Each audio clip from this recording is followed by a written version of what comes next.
السلام علیکم ورحمۃ اللہ وبرکاتہ۔ آج ہم آپ حضرات کو ایک ایسی شخصیت کے بارے میں بتا رہے ہیں جو عالم اسلام کی عظیم مصلح شخصیت تھی، جو ہر طرح کے لوگوں سے مل کر نصیحت اخذ کرتی تھی، اور انہوں نے اپنی معرکۃ الآراء کتاب گلستہ اور روبوستہ میں ان نصیحتوں کو لکھا ہے جو رہتی دنیا تک وہ کتاب لوگوں کے لیے ایک نصیحت کی کتاب بنی ہوئی ہے۔ وہ خود اپنا واقعہ بیان کرتے ہیں کہ ایک مرتبہ حالات نے مجھ پر بہت سختی کی۔ ایسے حالات پیش آئے کہ اس سے قبل اس طرح کے حالات نہیں تھے۔ میں بہت رنجیدہ تھا۔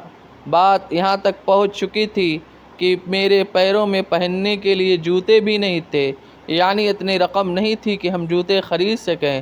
میں اسی رنجیدہ طبیعت کے ساتھ جامع مسجد پہنچا۔ وہاں میں نے ایک ایسے آدمی کو دیکھا جس کے پیر ہی نہیں تھے۔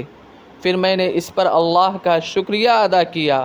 پھر شیخ آگے فرماتے ہیں کہ جو پیٹ بھرا ہوا آدمی ہو، اس کے سامنے اگر بنا ہوا مرغ رکھا جائے تو اس کو اس کی قدر کیا معلوم۔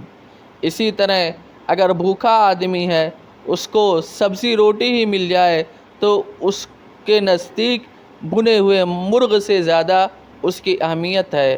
نصیحت اس سے یہ ہے کہ اللہ تعالیٰ نے جو نعمتیں دی ہیں، ہمیں اس پر شکر ادا کرنا چاہیے، اور دنیا میں ہمیں اپنے سے نیچے والوں کو دیکھنا چاہیے تاکہ ہمارے اندر ہمت پیدا ہو اور صبر کرنے کی صلاحیت پیدا ہو اور اللہ کا شکریہ ادا کریں، ورنہ ہم ایک طرح سے احساس کمتری میں مبتلا ہو جائیں گے۔